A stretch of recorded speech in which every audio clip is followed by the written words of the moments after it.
Akira Abraham. Kelelahan, Akira Olivia mengangkat kepalanya tegak dan menggosok lehernya dengan jemarinya. Silau cahaya lampu yang ada di atas meja membuat matanya serasa terbakar. Mencoba memijit pelipis dengan jarinya sambil menguap. Akira kebingungan, harus segera mencari investor untuk menyelamatkan bisnisnya. Akira fashion designer. 3 tahun dia merintis semuanya bersama neneknya, mendesain, membangun, membuat, dan menjual pakaian hasil karyanya. Akira menarik nafas dalam-dalam dan menutup matanya sebentar.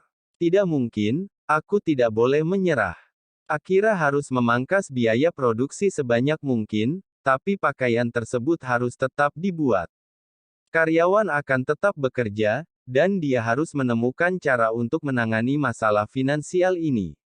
Yang Akira perlukan adalah seseorang yang berani mengambil resiko memberikan bantuan kepada bisnis kecil yang dikelola oleh seorang wanita berusia 28 tahun yang tidak punya banyak pengalaman di dunia fashion. Telepon berbunyi, dengan cepat Akira menuruni tangga, berharap neneknya baik-baik saja. Siapa lagi orang yang akan meneleponku di jam 2 pagi seperti ini? Halo, apakah saya bisa bicara dengan Nyonya Akira Abraham? Ucap seorang wanita di seberang telepon. Siapa? Tanya Akira heran. Saya perawat dari rumah sakit XXX, Nyonya. Saya mencoba menghubungi Nyonya Akira Abraham, istri dari Tuan Dimas Abraham. Dimas, apakah Anda Nyonya Akira Abraham?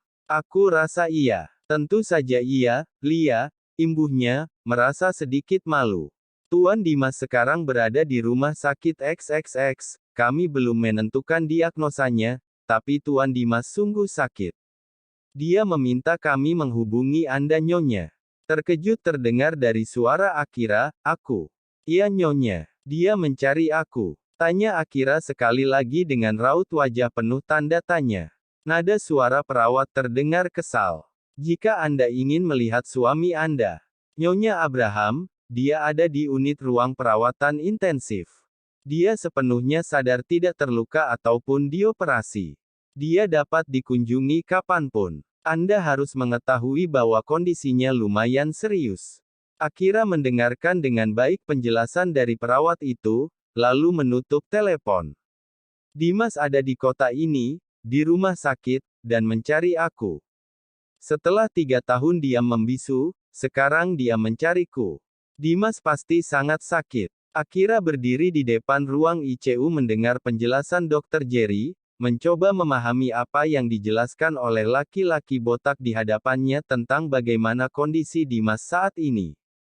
Lengan dan kaki Tuan Dimas secara parsial mengalami kelumpuhan, dan sepertinya akan lebih memburuk lagi.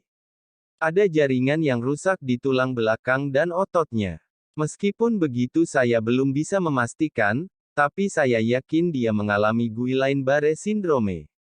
Dimas lumpuh. Ya Tuhan, batin Akira. Akira mengingat dengan jelas bagaimana kuatnya otot lengan dan kaki Dimas, badannya yang tegap, dadanya yang bidang, kekuatan dan kesenangan yang Akira rasakan dalam pelukan Dimas. Akira mengubur segala kenangan manis itu selama 3 tahun, tapi kini semuanya kembali lagi. Kenapa dia kembali lagi Tuhan? Akira dan Dimas terlihat sangat serasi saat bersama, tapi itu dulu. Ketika cinta dapat menyatukan setiap perbedaan yang ada di antara mereka. Akira menarik nafas dengan gemetar. Dia harus tahu yang sebenarnya. Apakah dia merasa kesakitan dokter? Tidak. Dia tidak akan merasa kesakitan. Meskipun tubuhnya mati rasa, dia bisa merasakan tekanan, kehangatan, sentuhan, sama seperti biasanya, jawab. Dr. Jerry, apakah dia sekarat? Akira menggigit bibir karena mengatakannya. Ada perasaan takut yang berkecamuk di dalam dadanya. Ada banyak kasus kematian disebabkan oleh sindrome ini, tapi sekarang sudah berkurang. Bagaimanapun, kebanyakan kasus kematian yang disebabkan oleh sindrome ini adalah karena adanya gangguan pernapasan ketika otot dada yang digunakan untuk bernafas mengalami kelumpuhan. Sekarang Tuan Dimas berada di ICU jadi kami bisa memonitor pernapasannya. Hal positifnya adalah pernafasannya dalam keadaan normal saat ini, jelas Dr. Jerry lagi. Apakah dia akan? Bibir Akira menolak untuk mengatakan kata kelumpuhan. Akankah dia sembuh? Katakan iya dokter. Kami tidak bisa memprediksinya. Masih terlalu dini. Kami juga belum bisa memastikan bahwa dia mengalami Guillain-Barré syndrome sampai kami melakukan tes lebih lanjut. Sebetulnya, kami tidak tahu seberapa luas kelumpuhan itu akan menyebar di tubuhnya. Bisa jadi hanya sehari, mungkin seminggu. Lalu kami akan mengusulkan untuk rehabilitasi. Tapi kau harus tahu bahwa tidak ada gejala khusus dari Guillain-Barré syndrome.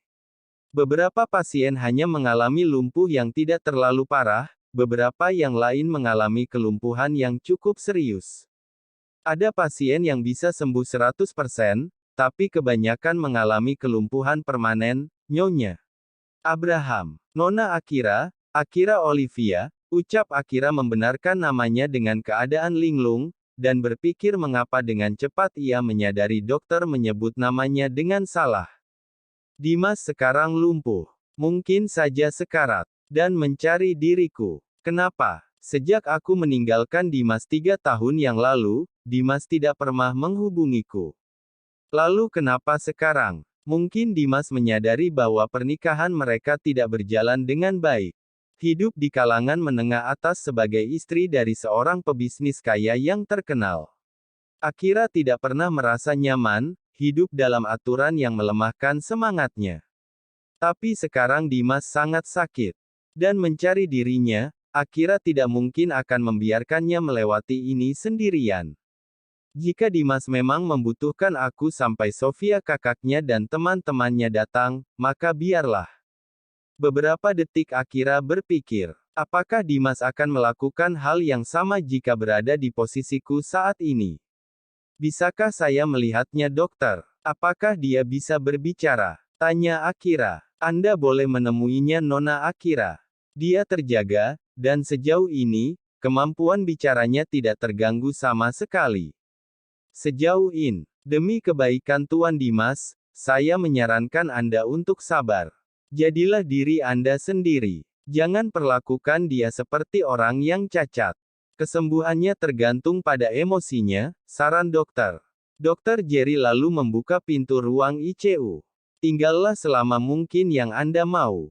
Saya akan memeriksanya besok. Selamat malam, ucap Dokter Jerry. Sementara Akira diam mematung. Memilih berdiri di depan pintu tanpa berani melangkah masuk ke dalam. Pikiran Akira masih berkecamuk. Apa aku harus masuk? Tapi apa yang harus aku katakan?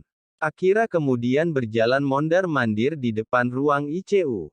Menimbang-nimbang untuk masuk ke dalam, atau lebih baik pulang ke rumah. Akira memilih duduk di bangku yang tersedia, lalu membuka ponselnya dan mencari tahu tentang penyakit yang diderita Dimas. Akira mengetik kata Guillain-Barré syndrome di kolom pencarian.